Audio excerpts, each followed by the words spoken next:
Friends, तो आज की वीडियो का टॉपिक है let's not forget the martyrs.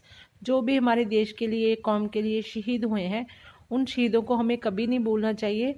उनके वर्ड मीनिंग्स हैं जो मैं आपको बताऊंगी। वर्ड मीनिंग के साथ साथ आपको सेंटेंस भी बना के बताऊंगी कि किस तरह के हम ये शहीदी वाला जो चैप्टर है मैंने सॉल्व किया है आपके लिए बहुत ही सिंपल लैंग्वेज में। तो फर्स्ट ऑफ ऑल, सबसे पहले meanings in detail. First of all, martyr का वर्ड मीनिंग क्या है, शहीदी के लिए हम क्या वर्ड यूज करते हैं। Martyr, a person who undergoes death और suffering for a great cause. तो इससे बड़ा कोई महान कार्य नहीं हो सकता है जब कोई एक पर्सन, कोई व्यक्ति आर्मी में भर्ती होता है और उसमें देश की रक्षा करते करते वो शहीदी पा लेता है, तो उसको हम बोलते हैं शहीद, मार्टियर। एग्जाम्पल, अपने देश आर्मी के लिए शहीदी होना। नंबर 2 पे है गैलेंट्री। इसका मीनिंग है show courage specially in a battle. किसी भी लड़ाई में, किसी भी जंग में, किसी भी युद्ध में बहुत ज़्यादा हौसला दिखाना। तो इसका जो सेंटेंस है, he was given A medal for gallantry. हौसले के लिए अवार्ड मिलना। हिंदी में हम इसे लिखेंगे हौसले के लिए अवार्ड मिलना। नंबर 3 है exemplary, providing a good example for people to copy. तो जो शहीद है हमारे आने वाली पीढ़ियों के लिए एक एग्जाम्पल सेट करके जाते हैं लोगों के लिए को, इस तरह से वो भी अपने देश की सेवा कर सकते हैं, अपने देश की आर्मी में भर्ती होके अपने शहीदों को याद करके, उनको नमन करके उनके लक्ष्य कदमों पर चल सकते हैं। तो इसको बोलते हैं प्रदर्शित करना। अपने हौसले की प्रदर्शनी होती है एक तरह की, क्योंकि जब कोई देश के लिए शहीद होना बहुत बड़ी बात होती है स्टूडेंट्स। तो इसका सेंटेंस बनाएंगे हम, he displayed exemplary courage in war.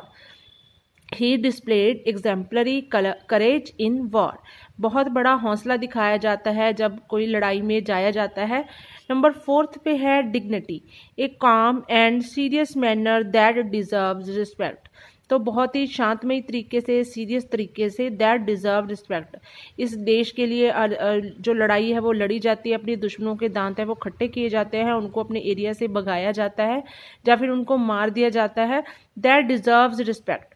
तो ये अपने देश के लिए, क्या देश के लिए या अपनी कौम के लिए एक रिस्पेक्ट है वो डिजर्व करते हैं ऐसे जो शहीद होते हैं हमारे देश के। तो इसका सेंटेंस बनाएंगे, he was awarded by government for the dignity by the protection and the protection for their Motherland. तो उनको अवार्ड दिया जाता है हमारी सरकार के द्वारा फॉर द डिग्निटी, इस महान कार्य के लिए। इससे महान कार्य कोई हो ही नहीं सकता। एंड द प्रोटेक्शन, क्योंकि वो अपनी मातृभूमि की रक्षा करते हैं, जंग के मैदान में डट के खड़े हो जाते हैं। तो that is called dignity. Number 5 पे है infantry, soldiers who fight on foot. जो हमारी पैदल सेना होती है, पैदल ही वो आगे के आगे बढ़ती हुई, जहाँ पे जैसे बर्फ़ की चोटियाँ होती हैं वहाँ पे तो व्हीकल नहीं जाते हैं, तो वो जो सेना होती है हमारे देश की रक्षा पैदल ही करती है, आगे बढ़ती रहती है, तो उसको बोलते हैं infantry. Soldiers who fight on foot, पैदल सेना। द इन्फेंट्री वाज भी लिख सकते हो आप, वर भी लिख सकते हो। अब सेंटेंस बना रहे हैं, द इन्फेंट्री वाज और वर गार्डिंग द ब्रिज। जैसे कोई हमारे देश के, जैसे कि अभी यूक्रेन में वॉर्स हो रही हैं, तो एग्जांपल के तौर पे मैं आपको बताती हूँ। तो उन्होंने सबसे पहले जो रूस ने हमले किया है उनके ब्रिज तोड़े हैं कि जहाँ से उनके जो सोल्जर्स हैं वो आगे ना बढ़ पाएं। जो भी नदियों के ऊपर पुल बने होते हैं, ब्रिज बने होते हैं, उनके ऊपर सबसे पहले हमला किया जाता है। तो इसका हमने सेंटेंस क्या बना सकते हैं, the infantry were guarding the bridge. सबसे पहले जो सेना है ब्रिज की गार्ड करते हैं, उसकी रक्षा करते हैं, ताकि वो जो उसकी सेना है उसका हमला ना कर सके, उनका जो कॉन्टैक्ट है वो तोड़ ना सके। नेक्स्ट है स्ट्रैफिंग, हवाई हमला करना। The army was attacking a place with bullets और bombs from an aircraft flying low. तो जो आर्मी वाज अटैकिंग, तो जो भी हमारे देश की सेना है, प्लेस कोई ऐसी चीज़ जहाँ जगह पे हमला करती है, विद बुलेट्स बम के तौर पे, bombs from an aircraft flying low. जैसे कि जहाज़ होते हैं, वो जो लड़ाकू जहाज़ होते हैं वो बहुत ऊंचे नहीं उड़ते हैं, क्योंकि उनको कोई ना कोई बॉम्ब या बुलेट गिराना होता है, तो थोड़ा लो नीचे की तरफ होके वो चलते हैं। एयरक्राफ्ट फ्लाइंग लो, जो एयरक्राफ्ट है, लड़ाकू जहाज़ जिसे हम बोलते हैं, वो थोड़ा नीचे होके उड़ते हैं। नंबर 7 पे है ग्नेट, छोटा लड़ाकू जहाज।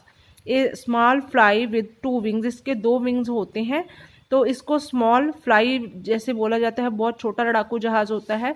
इसको सेंटेंस हम बना सकते हैं, name given to small fighter plane. Number 8 trench, a long deep hole dug in the ground.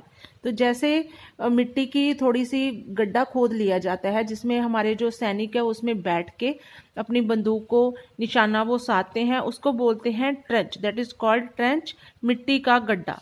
तो इसका सेंटेंस है students, soldiers can be protected themselves, जो सिपाही होते हैं हमारे देश के, कैन बी प्रोटेक्टेड, अपने आप की रक्षा कैसे करते हैं, themselves from enemy attacks during war situation.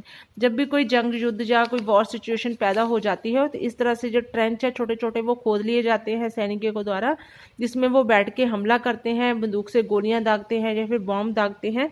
तो इससे वो अपने आप की रक्षा भी कर सकते हैं और दुश्मनों को भी अपने एरिया से भगा सकते हैं।